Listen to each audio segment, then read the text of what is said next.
নমস্কাৰ। আজি কেইদিনৰ পৰা চাই আছোঁ কোনোবা ব্যক্তিয়ে গুৱাহাটীৰ কিছুমান ঠাইত ড্ৰাগছ গাঞ্জা সৰবৰাহকাৰী খবৰ পাই পুলিচ প্ৰশাসনক খবৰ নিদিয়াকৈ নিজেই তেনে অবৈধ ব্যৱসায়কাৰীসকলক হাতে লাতে ধৰি আছে।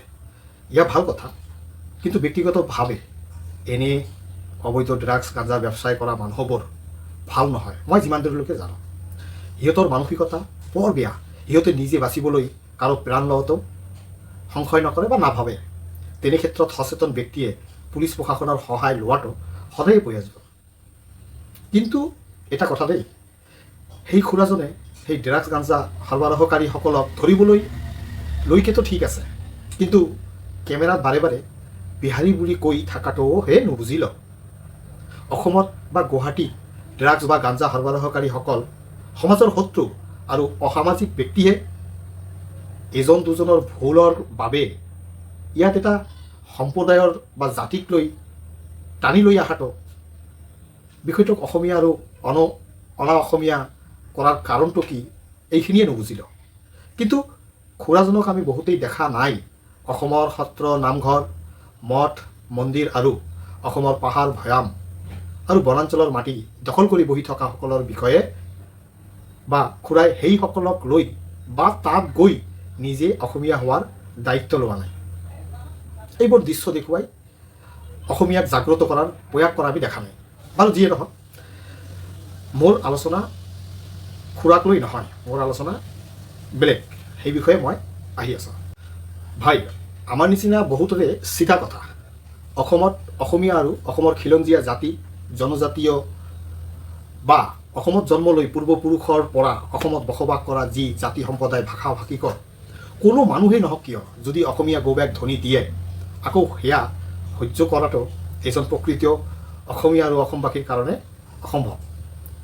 কাৰণ কোনো এজন দুজন বা দহজন ব্যক্তি বিশেষৰ কাৰণে বা অসমীয়া বিৰোধী মানসিকতা বা মন্তব্যৰ বাবে অসমৰ কোনো সম্প্ৰদায়ক সামৰি লৈ সম্পূৰ্ণ জাতিটোকেই বিপাঙত পেলোৱা বা বদনাম কৰাটো বা কৰাৰ প্ৰয়াস কৰা কেতিয়াও গ্ৰহণযোগ্য হ'ব নোৱাৰে। আকৌ কোনো ব্যক্তিয়ে যদি তথ্য পোৱা প্ৰমাণ নোহোৱাকৈ কিবা নিজ স্বাৰ্থজনিত কাৰণত অসমৰ অসমীয়া খিলঞ্জীয়া জাতি জনজাতীয় আৰু অসমৰ পূৰ্বতনৰ পৰা বসবাস কৰা বিভিন্ন ভাষা ভাষিকৰ মাজত অযথাই সংঘৰ্ষ লগোৱাৰ কু অভিসন্ধি ৰচনা কৰে, তেনেহ'লে তাকো সদায় এৰি দিয়াটো ভাল নহ'ব, ই ভুল হ'ব।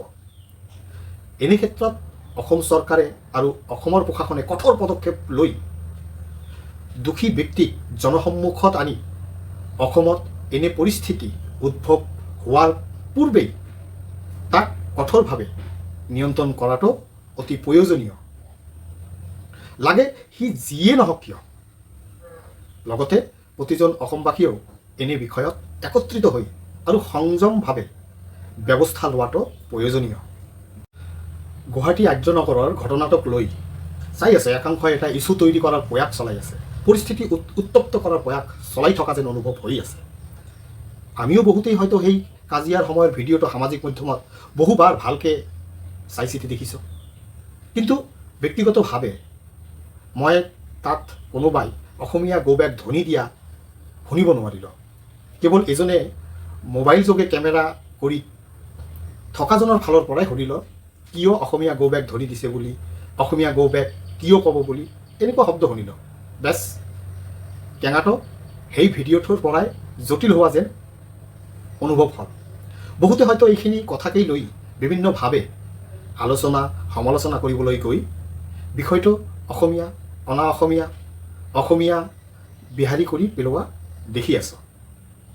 আমি জাষ্টিফাই কৰা নাই গুৱাহাটী আৰ্য নগৰত অসমীয়া গৌবেগ ধ্বনি দিছে নে নাই, কিন্তু আমি বিচাৰোঁ কাৰোবাৰ ওচৰত বা সেই কেমেৰা কৰি থকাজনৰ ওচৰত যদি অসমীয়া গৌবেগ ধ্বনি দিয়া ভিডিঅ'টো আছে, তেনেহ'লে সেয়া সামাজিক মাধ্যমত দিয়ক, নাইবা অসম চৰকাৰ আৰু অসমৰ প্ৰশাসনক দিয়ক। কাৰণ এনে মন্তব্য কৰি অসমত বেয়া পৰিস্থিতিৰ উদ্ভৱ কৰিব বিচৰা কোনো ব্যক্তিয়েই অসমৰ হিত নিবিচাৰে। সি অসম আৰু অসমীয়া জাতিৰ চৰম শত্ৰু হয়। তাক আইনগতভাৱে কঠোৰ শাস্তিৰ আওতাত অনাটো বৰকৈ প্ৰয়োজনীয় বুলি ভাবোঁ।